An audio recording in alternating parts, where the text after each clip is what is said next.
삶을 살아가면서 우리는 많은 어려운 순간을 마주치게 됩니다. 목표를 향해 나아가는데 갑자기 앞에 큰 장애물이 생긴다거나 아니면 누군가의 위협이 온다거나 아니면 뜻밖의 상황이 닥친다거나 아니면 내 마음속에 두려움이 커져서 이 가던 길을 막아설 때가 있습니다. 그 순간 우리는 어떻게 합니까? 멈추죠. 그렇죠? 멈추고 돌아서고요. 아니면은 이 문제랑 타협을 하려고 합니다. 근데 오늘 본문 가운데 예수님은 전혀 다른 모습을 보여주고 계십니다. 바리새인들이 주님께 와서 빨리 떠나라고, 헤롯이 당신을 죽이려 한다고 위협합니다. 보통 사람이면 어쩌습니까? 두려워할 상황이죠. 엘리야도 갈멜살 전투에서 승리한 후에 어떻게 됐습니까? 이세벨이 죽이려고 한다니까, 그렇죠? 그가 낙심하여 광야로 떠나는 그러한 일이 발생하지 않았습니까? 대개 보통은 두려워할 그러한 상황입니다. 그런데 예수님의 반응은 우리의 예상을 완전히 벗어납니다. 예수님은 멈추지 않으십니다. 숨지 않으십니다. 오히려 이렇게 말씀하십니다. 33절 말씀입니다. 그러나 오늘과 내일과 모레는 내가 갈 길을 가야 하리니 선지자가 예루살렘 밖에서는 죽는 법이 없느니라. 이 말씀 안에 33절 말씀 안에 오늘 설교 전체가 들어 있습니다. 왜 예수님은 위협 앞에서 흔들리지 않으셨는가? 어디서 그 힘이 왔는가? 그리고 그것이 오늘 우리와 무슨 관계가 있는가? 이 질문을 가지고 이제 함께 본문 함께 살펴보도록 하겠습니다. 오늘 본문 말씀 이렇게 시작합니다. 31절 말씀입니다. 곧 그때에 어떤 바리새인이 나와서 이르되 나가서 여기를 떠나소서 헤롯이 당신을 죽이고자 하나이다. 곧 그때라고 시작하죠. 그렇죠? 곧 그때라는 말은 바로 앞장면과 연결이 되고 있다는 거예요. 그 앞에 바로 30절 말씀 보겠습니다. 예수님 이런 말씀하셨어요.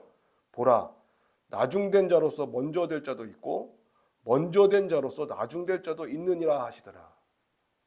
그게 무슨 말씀입니까? 지금 먼저 된 자가 돼서 높은 자리를 차지하고 있는 그 사람들이 그 자리를 잃게 될 거라고 말씀하시는 거예요.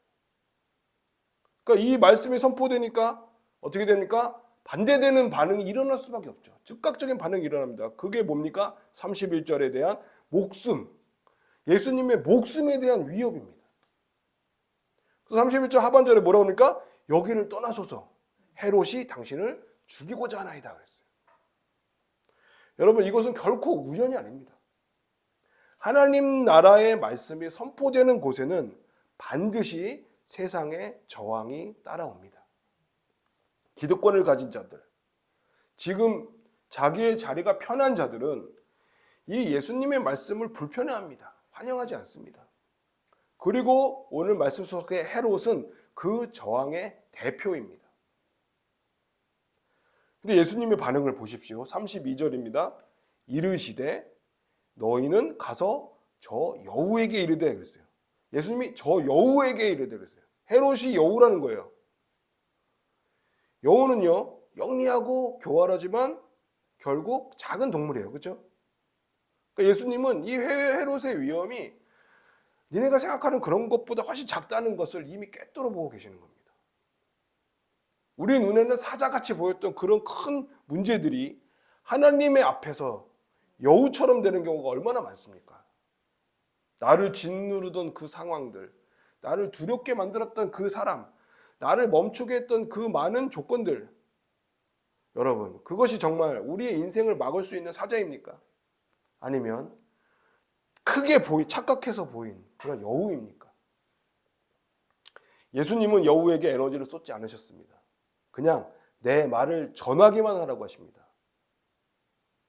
그럼 왜 예수님은 이렇게 목숨을 위협하는 당대 최고의 권력자인 이 헤롯에게서 흔들리지 않으셨을까요? 그것은 예수님 안에 분명한 방향이 있었기 때문입니다. 32절과 33절을 보시면요. 예수님이 하시는 말씀 속에 이런 표현이 반복됩니다. 오늘과 내일은 귀신을 쫓아내고 병을 고치다가 그러셨고요. 또 33절에 오늘과 내일과 모레는 내가 갈 길을 가야 한다 그러셨어요. 나는 가야 한다. 이것이 여러분 핵심입니다. 이 가야 한다는 것은 사명을 다해야 한다는 거고요. 이것은 예수님의 개인적인 결심이 결코 아닙니다. 이것은 하나님 아버지 성부 하나님의 뜻과 성자 예수님의 뜻이 완전히 하나가 된 상태에서 나온 말이에요. 나중에 겟세마네에서 예수님이 이렇게 기도하십니다. 내 뜻대로 마시옵고 아버지의 뜻대로 하십시오라고. 이때 겟세마네에서는요.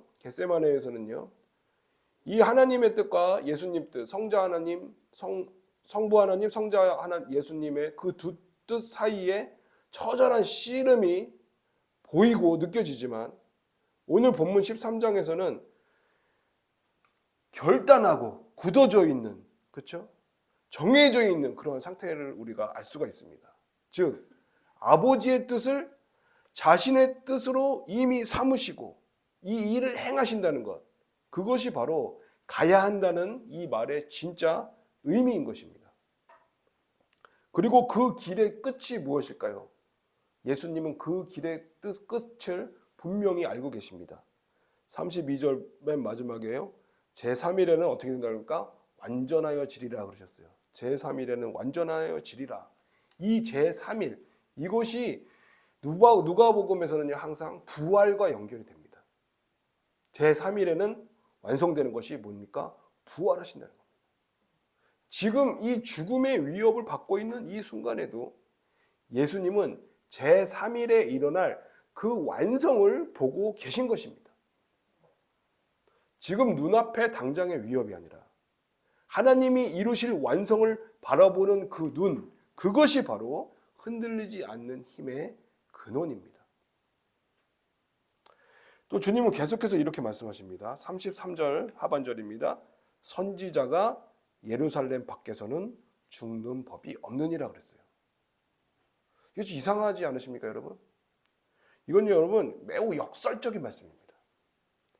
거룩한 성, 하나님의 성전이 있는 예루살렘이 역설적이게도 하나님의 사람들이 고난당하는 곳이라는 말씀이에요.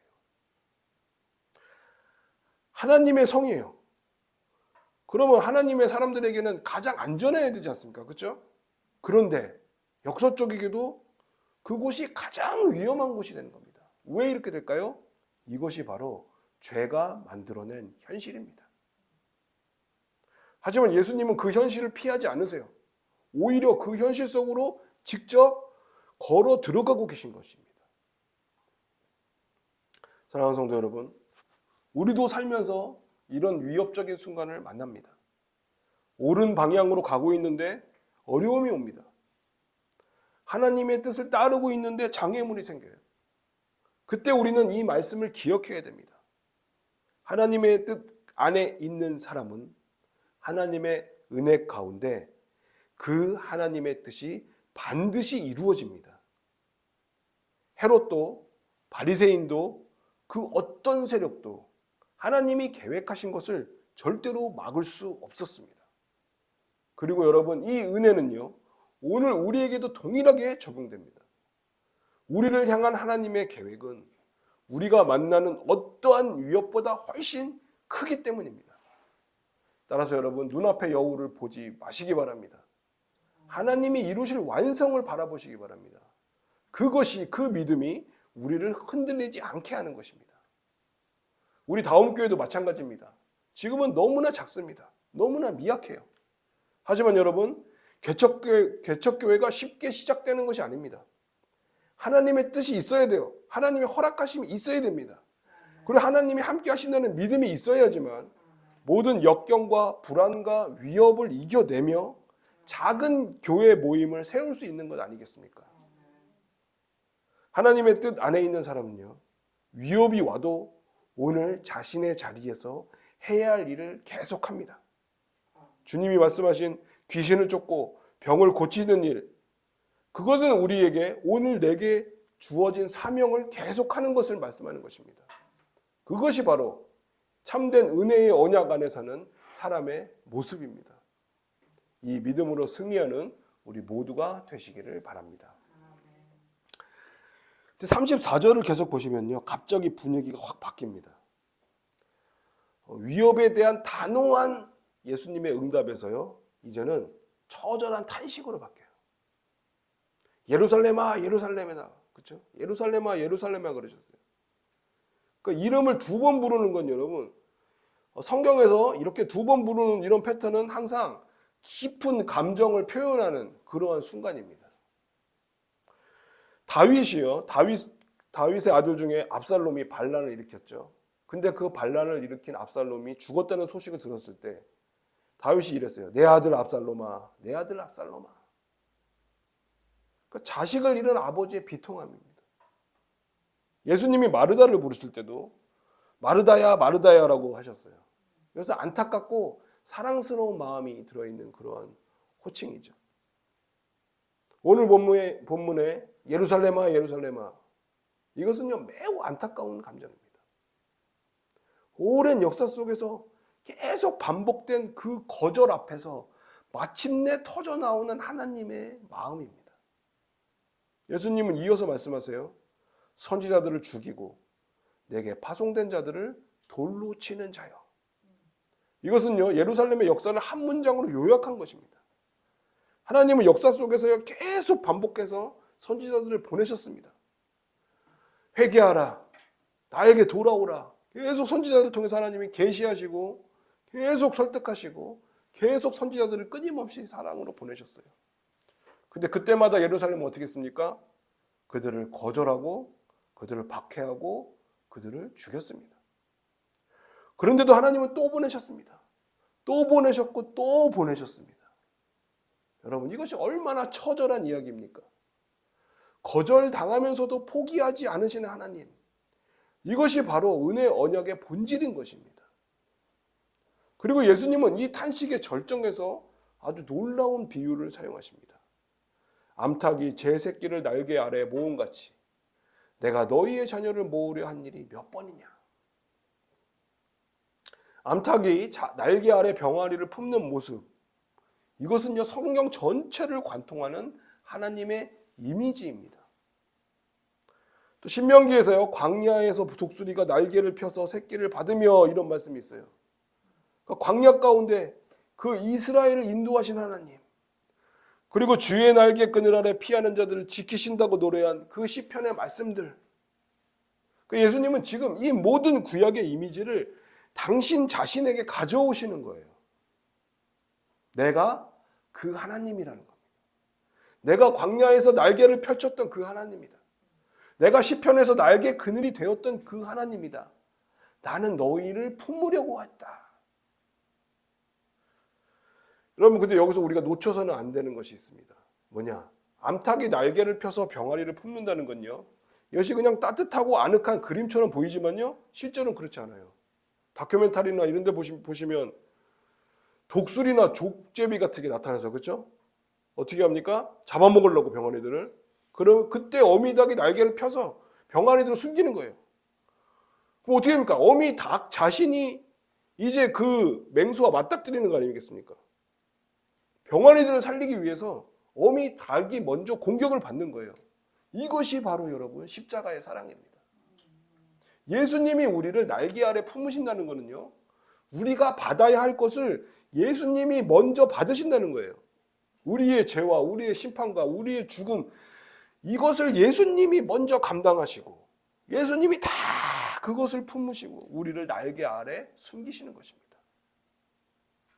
그러기에 은혜의 언약은요, 하나님이 자신을 희생하심으로써 유지되는 언약인 것입니다. 그 주님은 이렇게 말씀하십니다. 내가 너희 자녀를 모으려 한 일이 몇 번이냐. 이 몇 번이냐는 말이 우리의 마음을 울립니다. 이건 여러분 단순한 강조의 표현이 아니에요. 출애굽, 광야 40년, 사사시대, 왕정시대, 바벨론의 멸망과 포로 귀환, 이 모든 역사의 굴곡 가운데 하나님께 불순종하고 매번 돌아섰던, 배신하던 그 백성을 하나님은 매번 또 다시 품으려고 하셨습니다.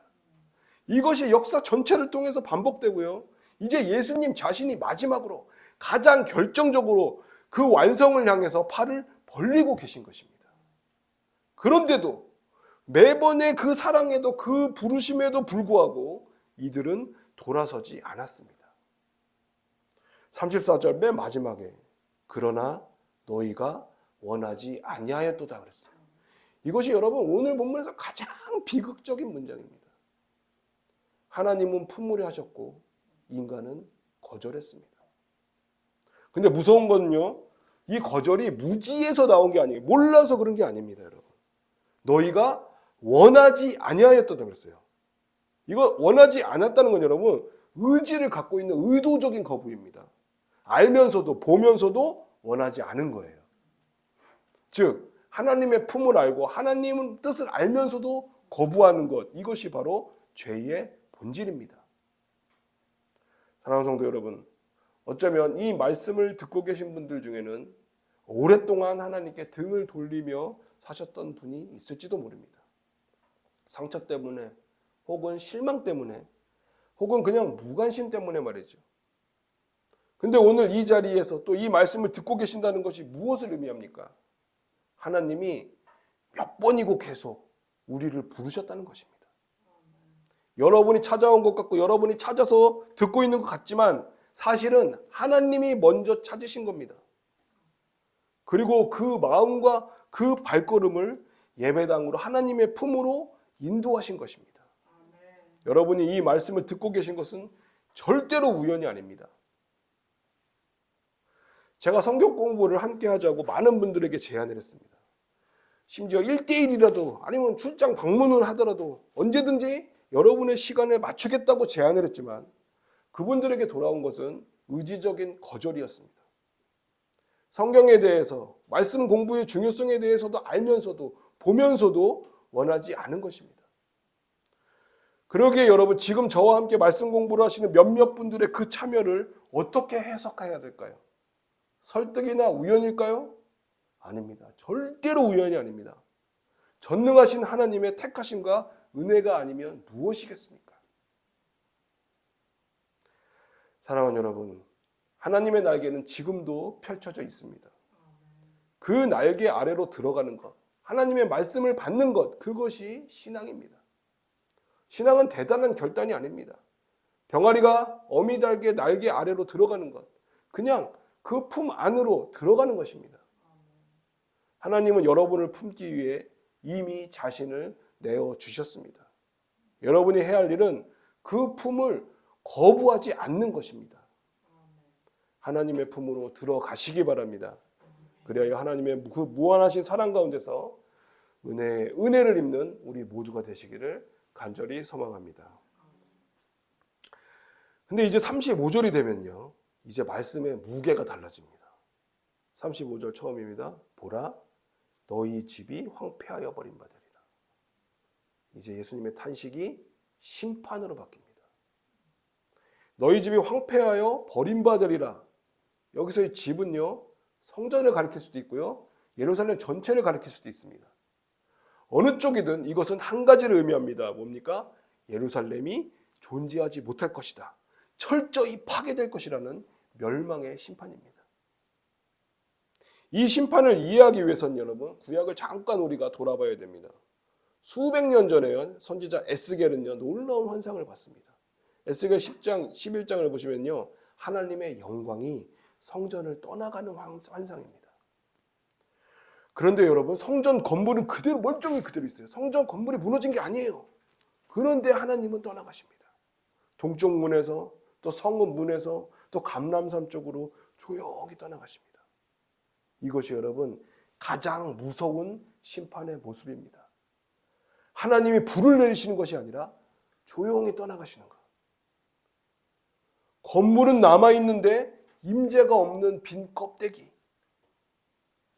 하나님의 품을 거부한 결과는 하나님의 임재를 잃어버리는 것입니다. 오늘 본문 35절의 이 주님의 심판 예언은요, 이 말씀하시고 약 40년 후에 로마 군대에 의해서 이 말씀 그대로 이루어졌습니다. 서기 70년에 예루살렘 성전은 돌 위에 돌 하나도 남기지 않고 완전히 무너졌고요. 예루살렘은 폐허가 되었고 사람들은 뿔뿔이 흩어졌습니다. 디아스포라 유대인의 시작이 된 것이에요. 예수님이 말씀하신 것이 그대로 일어났습니다. 근데 여기서 우리는 한 가지 조심을 해야 됩니다. 이 말씀을요, 그냥 유대인들이 잘못했기 때문에 당한 것이다 라고 해석되는 것은 오늘 본문의 예수님의 의도가 전혀 아닙니다. 이것은요, 거부한 유대인들의 이야기가 아니라요, 우리 모두의 이야기입니다. 하나님의 품을 거부하는 모든 사람, 모든 공동체, 모든 시대에 적용되는 이야기인 것입니다. 하나님 없이 유지되는 것은 아무것도 없습니다. 하나님의 임재가 떠난 자에는 여러분 황폐함만이 남습니다. 예배당이 있고 프로그램이 있고 사람들이 바글바글 모여도요, 하나님이 없으면 그것은 빈 껍데기입니다. 아무것도 아닌 거예요. 그런데 여러분 35절은 여기에서 끝나지 않습니다. 이것이 매우 중요합니다. 심판의 선언 바로 뒤에 이런 말씀이 이어집니다. 35절 마지막입니다. 너희가 주의 이름으로 오시는 이를 찬송하리로다 할 때까지는 나를 보지 못하리라. 이 주의 이름으로 오시는 이여, 이 구절은요, 구약 시편 118편 26절의 말씀입니다. 성전에 들어오는 순례자들이 메시아를 환영하며 부르던 노래였어요. 예수님은 지금 심판을 선언하시면서 동시에 이 시편 말씀을 인용하고 계십니다. 왜 그럴까요? 이 말씀 안에 아직 닫히지 않은 문이 있기 때문입니다. 즉 찬송하리로다 할 때까지는, 이 말은 뭡니까? 그날이 올 때까지는 아직 기회가 있다는 거예요, 여러분. 실제로 약 일주일 후에요, 예수님이 예루살렘에 입성하실 때 제자들이 이 노래를 불렀어요. 호산나 다윗의 자손이여 주의 이름 찬송하리로다. 그러나 그것으로 끝이 아닙니다. 예수님이 다시 오실 그날, 재림하실 그날, 마침내 모든 무릎이 다 꿇고 모든 입이 다 찬송하리로다 하게 될 그날이 반드시 올 것입니다. 바울이 빌립보서 2장 10절에서 이렇게 말씀했습니다. 하늘에 있는 자들과 땅에 있는 자들과 땅 아래에 있는 모든 자들로 모든 무릎을 예수의 이름에 꿇게 하시는 그 날이 올 것입니다. 그리고요, 그 날이 오기까지 하나님은 기다리십니다. 그 날이 오기까지 하나님의 날개는 여전히 펼쳐져 있습니다. 그리고 그 날이 오기까지 심판의 선언 안에서도 은혜는 계속됩니다. 그리고 그 날이 오기까지의 지금 이 시간이 바로 우리가 살고 있는 시간입니다. 여러분, 이것이 은혜입니다. 아직 그날이 오지 않았다는 것, 아직 문이 열려 있다는 것, 아직 하나님이 우리를 포기하지 않으셨다는 것, 그리고 아직 하나님의 말씀을 배우고 듣고 깨달을 그 시간이 남아있다는 것, 그 기회가 있다는 것, 이것이 바로 오늘 우리에게 주어지는 은혜인 것입니다.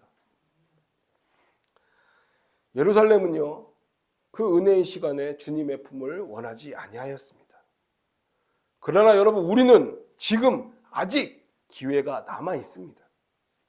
주의 이름으로 오시는 분을 찬송하는 것, 하나님의 날개 아래 자신을 맡기는 것, 하나님의 생명의 말씀을 깨닫고 하나님 앞으로 더욱 가까이 나아가는 것, 이것이 지금 이 시간 우리에게 가능한 일인 것입니다. 사랑하는 성도 여러분, 혹시 지금 하나님이 멀게 느껴지십니까? 현실이 너무 힘들어서 하나님이 정말 살아계신지 의심스러우십니까? 아니면 오랫동안 하나님께 실망하여 하나님을 애써 외면하여 살고 계십니까? 그럼에도 여러분이 지금 이 말씀을 듣고 계신다는 것은요, 아직 하나님이 여러분을 포기하지 않으셨다는 증거입니다. 하나님은 몇 번이고 계속 우리를 부르셨고 지금 이 순간도 우리를 부르고 계십니다. 이 시간이 지나면 기회는 줄어듭니다. 그러나 지금 이 순간은 아직 문이 열려 있습니다. 여러분, 하나님이 우리를 향해 날개를 펴셨습니다.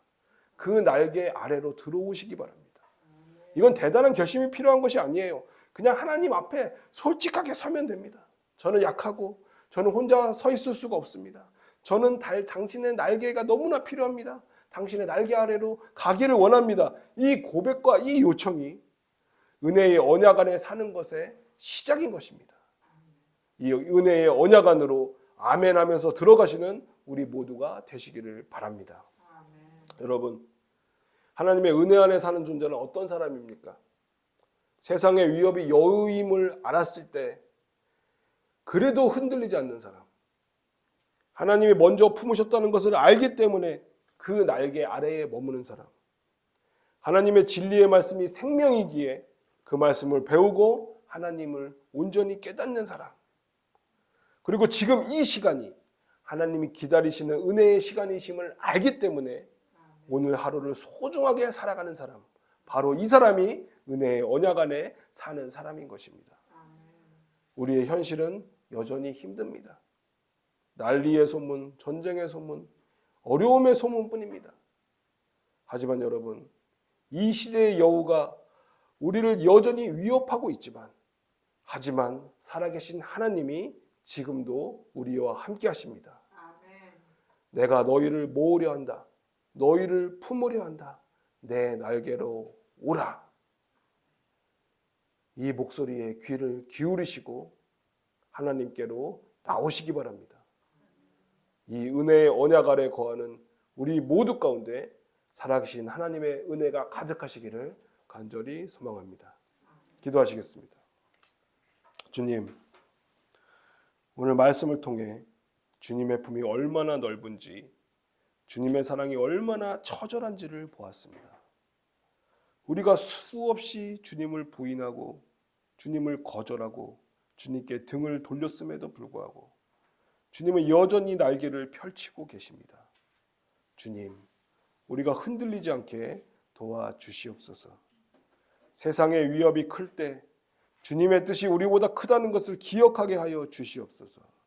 그리고 지금 이 시간이 주님께서 기다리고 계시는 은혜의 시간임을 알고 주님의 날개 아래로 거기에 거하며 주님의 은혜 가운데 오늘 하루를 살아가게 하여 주시옵소서. 주님의 은혜를 간절히 원하옵고 의지하오며 귀하신 예수 그리스도의 이름으로 기도드리옵나이다. 아멘.